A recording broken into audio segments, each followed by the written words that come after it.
Stone Cold Steve Austin. He was the face of the Attitude Era. WWE built him into an icon. The man behind Stone Cold Austin was Steve Williams. In 2002, Deborah Marshall, his wife at the time, called the police. She said he had knocked her to the ground, climbed on top of her, and beat her. She claimed it wasn't the first time. Austin pleaded no contest. He didn't deny the charges. The court gave him 1 year of probation and community service, no jail. 2 years later, in 2004, another woman came forward, Tess Broussard, his girlfriend at the time. She said he had abused her physically. She said she had to go to a women's shelter to feel safe. She also claimed he was openly racist. She said he called her an in-lover for watching BET. Said he turned off any show that featured black actors. Others in wrestling echoed that. Ahmed Johnson, one of WWE's first major black stars, said Austin was likely the one who keyed a racial slur into his rental car after he had won the Intercontinental title. Austin's first wife, Jeannie Clark, said he had kept company with racists. Deborah said the same. Despite all of it, Steve Williams never paid the full price. Tammy Sitch. She was known as Sunny, one of WWE's first female stars with a mainstream following. She was called the Original Diva. She entered the WWE Hall of Fame in 2011. After that, her life fell apart. In 2012, she was arrested 5 times in 4 weeks. She violated protective orders. She was in repeated altercations with her then boyfriend, Damian Darlin. In 2013, she was arrested a 6th time. She spent 114 days in jail. 2 years later, she started racking up DUI charges. In one case, she drove into a ditch, blamed her GPS. She was arrested multiple times for drunk driving. In 2016, she was sentenced to 90 days in jail, but time in rehab was counted as time served. The arrest didn't stop. Over the next 6 years, she was in and out of jail. Charges included drunk driving, contempt of court, fleeing police, illegal possession of a weapon, and terroristic threats. In one case, she reportedly threatened to kill a partner while holding scissors. Then came the fatal crash. In March 2022, Sitch rear-ended a stopped car in Florida. A 75-year-old man died at the scene. Her blood alcohol level was 3.5 times the legal limit. She was taken to the hospital, then arrested.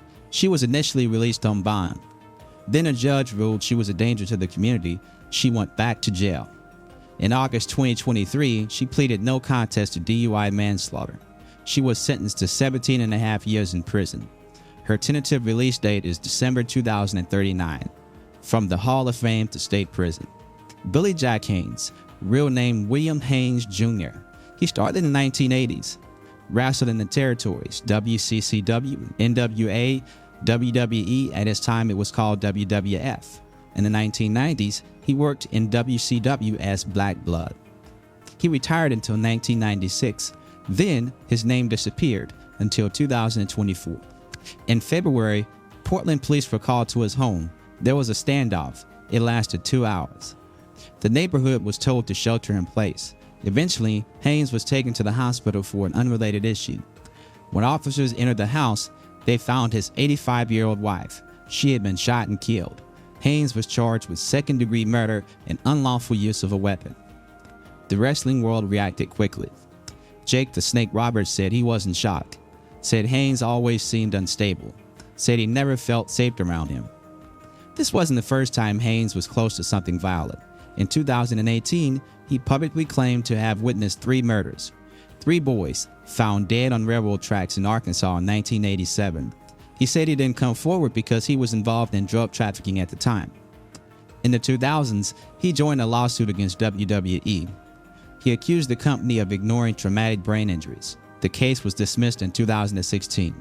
Now at 70, he faces trial for killing his wife. Bret DiBiase. He was the son of wrestling legend Ted DiBiase. He wrestled briefly in Florida Championship Wrestling. He was part of WWE's developmental system from 2008 to 2011. Retired early because of knee injuries. After wrestling, he found a new role, one tied to fraud. In 2020, Bret DiBiase was arrested. He had accepted nearly $50,000 in federal welfare funds. The money was meant for needy families in Mississippi. He was paid for work he never did. He pleaded guilty to conspiracy and false statements. He admitted to lying about delivering services he never provided. He awaits sentencing.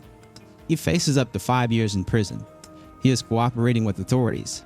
His father, Ted DiBiase, and brother Ted DiBiase Jr. have also been named in the wider welfare scandal. Ted DiBiase Jr. He wrestled in WWE from 2008 to 2013. He was part of a legacy with Randy Orton and Cody Rhodes. He left the company in 2013, retired from wrestling. In 2023, he was charged with theft of federal funds. The case involved Mississippi welfare money. Millions were stolen from programs meant to help the poor. DiBiase Jr. was one of the names listed. He faces up to 45 years in prison. As of 2025, the case is still ongoing. No verdict yet.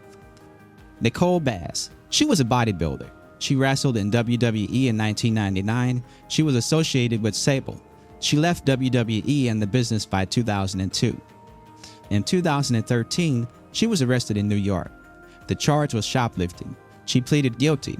She was sentenced to community service. She passed away in 2017. Alberto Del Rio. He had a successful WWE run, world champion, known for his arrogance and flashy entrance. In 2017, he was detained for domestic battery. The incident happened at Orlando International Airport. His relationship with WWE star Paige was often violent and unstable. Both were suspended for breaking the wellness policy. Then, in 2020, it escalated. Del Rio was arrested again. He was accused of sexually assaulting a woman. He allegedly tied her hands with boxing wraps. The charges included aggravated kidnapping and sexual assault. He posted a $50,000 bond.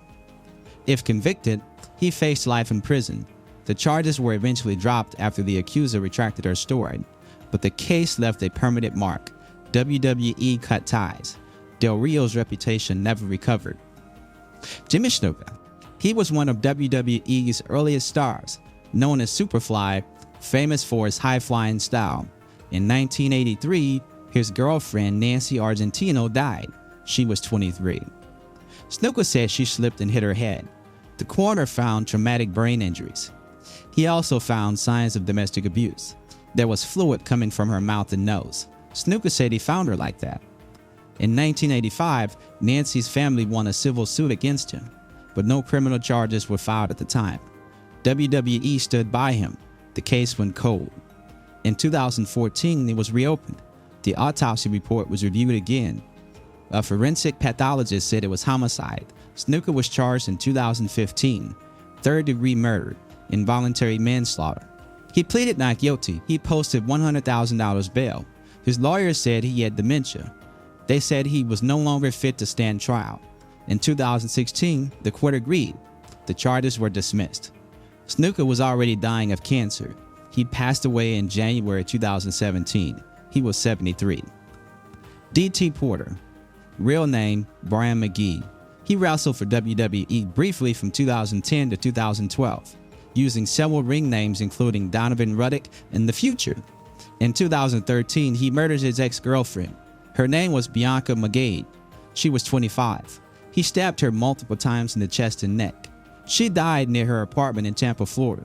She was walking her dog, on the phone with someone else when he attacked. She and McGee had been broken up for a year, but he kept contacting her. After the stabbing, he fled the scene. He posted pictures of her bloody body on Facebook. He crashed during a police chase, was taken to the hospital, then arrested. At trial, it came out that the first knife broke. He went back to his car for another one. He stabbed her again. He avoided the death penalty. In 2016, he was sentenced to life in prison, no parole.